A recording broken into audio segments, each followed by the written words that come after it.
Assalamualaikum warahmatullahi wabarakatuh. Senang sekali Ustazah Dian berjumpa kembali dengan anak-anak yang hebat, anak-anak yang sehat dan semangat. Semoga kalian selalu dalam keadaan sehat. Bagi kalian yang tidak enak badan atau saudara-saudara kalian, kita doakan ya, semoga bisa segera kembali sembuh, bisa kembali beraktivitas seperti semula.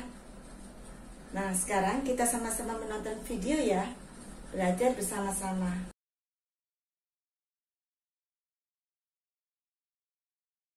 Bismillahirrahmanirrahim. Mari kita sama-sama belajar mengenai kolase, mozaik, dan montase.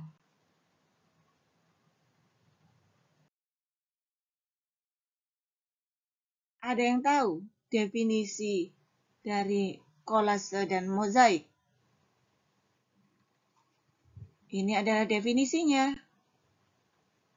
Seni rupa 2 atau 3 dimensi dari berbagai bahan yang ditempelkan pada suatu media bidang datar.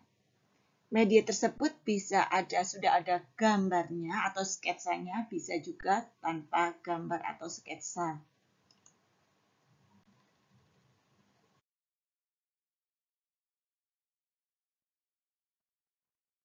Siapa yang tahu bahan-bahan apa yang digunakan untuk membuat kolase dan mozaik? Ya, ada 2 macam bahan utama. 1, bahan itu adalah bahan yang disediakan oleh alam atau disebut juga bahan alam.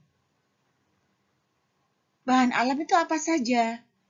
Bahan alam bisa berupa makhluk hidup maupun benda yang tidak hidup. Makhluk hidup bisa berupa hewan, bisa berupa tumbuhan. Contohnya, bisa berupa ranting, daun-daun kering, rumput, bunga-bunga, bahkan dari buah-buahan.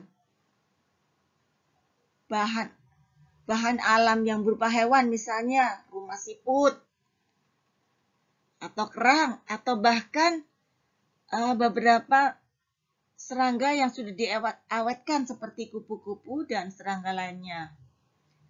Bahan lainnya adalah bahan buatan, yaitu bahan yang dibuat oleh manusia. Contohnya stik es krim, kancing baju, manik-manik, sedotan, glitter, dan banyak lainnya. Di samping bahan-bahan tersebut, bahan yang dibutuhkan adalah media tempelnya.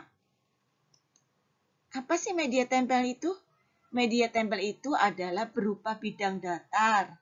Bisa berupa kertas gambar, atau manila karton, atau papan dada yang berasal dari tripleks ataupun dari plastik keras.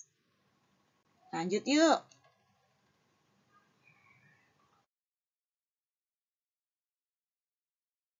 Selain bahan-bahan tersebut, yang diperlukan itu adalah apa?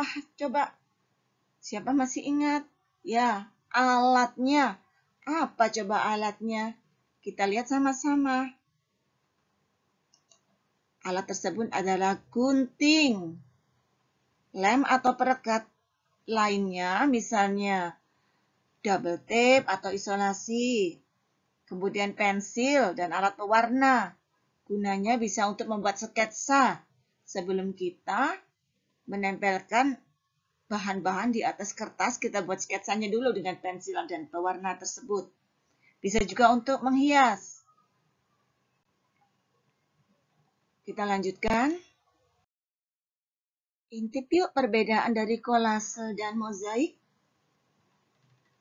Perbedaannya adalah untuk kolase bisa terdiri dari satu atau campuran berbagai macam bahan.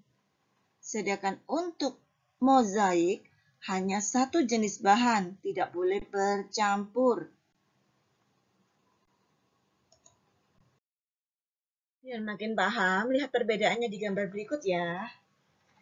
Yang disebut kolase atau mozaik adalah gambar berikut ini. Nah, itu disebut kolase atau mozaik biji.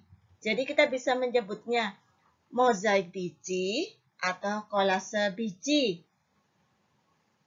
Sedangkan yang disebut kolase saja adalah gambar yang di sebelahnya itu. Karena terdiri dari campuran berbagai macam bahan yang dijadikan satu. Ada buah dicampur dengan ranting, dicampur dengan bunga. Bahkan yang di paling pojok kanan itu ada campuran manik-manik bahan buatan manusia. Ayo kita tengok apa definisi montase. Yaitu seni rupa teknik tempel dengan menggabungkan beberapa gambar atau foto yang membentuk suatu tema baru. Jadi kita mencari gambar-gambar tertentu sesuai dengan tema yang akan kita buat. Kita filterkan temanya dulu, baru kita cari gambarnya. Lalu kita gunting. Ayo lanjut. Berikut adalah contoh-contoh montase dengan temanya masing-masing. Ketika kita ingin membuat montase dengan tema cinta lingkungan, maka kita harus mengumpulkan gambar-gambar yang berhubungan dengan kecintaan kita terhadap lingkungan. Mungkin bunga-bunga, atau cara menanam pohon, melestarikan tanaman, dan sebagainya. Seperti gambar berikut. Sedangkan jika kita ingin membuat montase dengan tema alam liar, yang kita butuhkan adalah beberapa gambar atau foto yang bisa berwujud hewan-hewan liar dan juga tempat habitat mereka, misalnya di hutan atau di padang Sahara. Contohnya adalah seperti berikut ini.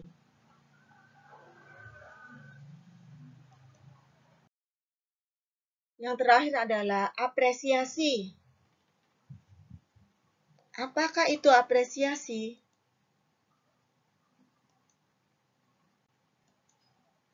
Apresiasi adalah penilaian terhadap suatu karya seni.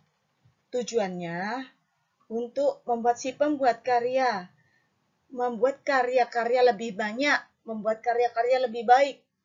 Karena apresiasi itu bisa membuat motivasi, memberikan motivasi bagi si pembuat karya. Jika karyanya diapresiasi kurang baik, misalnya gambarnya terlalu tempelan-tempelannya itu berantakan, lalu komposisi warnanya kurang indah, maka itu akan memberikan motivasi terhadap si pembuat karya. Sehingga ketika dia akan membuat karya lagi, dia akan teringat dan memperbaiki karya-karyanya. Jika apresiasi itu berupa apresiasi yang bagus, misalnya gambar itu karyanya sudah bagus, tempelannya sangat rapi, tidak ada bahan-bahan yang terlepas, dan kemudian susunan warnanya itu sangat indah, atau membentuk tema yang sangat bagus, sudah sesuai dengan temanya, maka itu akan membuat si pembuat karya memacunya untuk membuat karya baru lagi, karena dia tahu bahwa karya-karyanya itu bisa menimbulkan kesenangan untuk orang lain dan bisa membuatnya bangga. Jazakumullah. Alhamdulillahirabbil alamin. Jazakumullah sudah bersama-sama menonton video dengan Ustazah Dian. Nah, untuk tugasnya kalian membuat satu karya, bisa berupa kolase, mozaik, ataupun montase. Kirimkan kepada ustazah kalian masing-masing. Wassalamualaikum warahmatullahi wabarakatuh.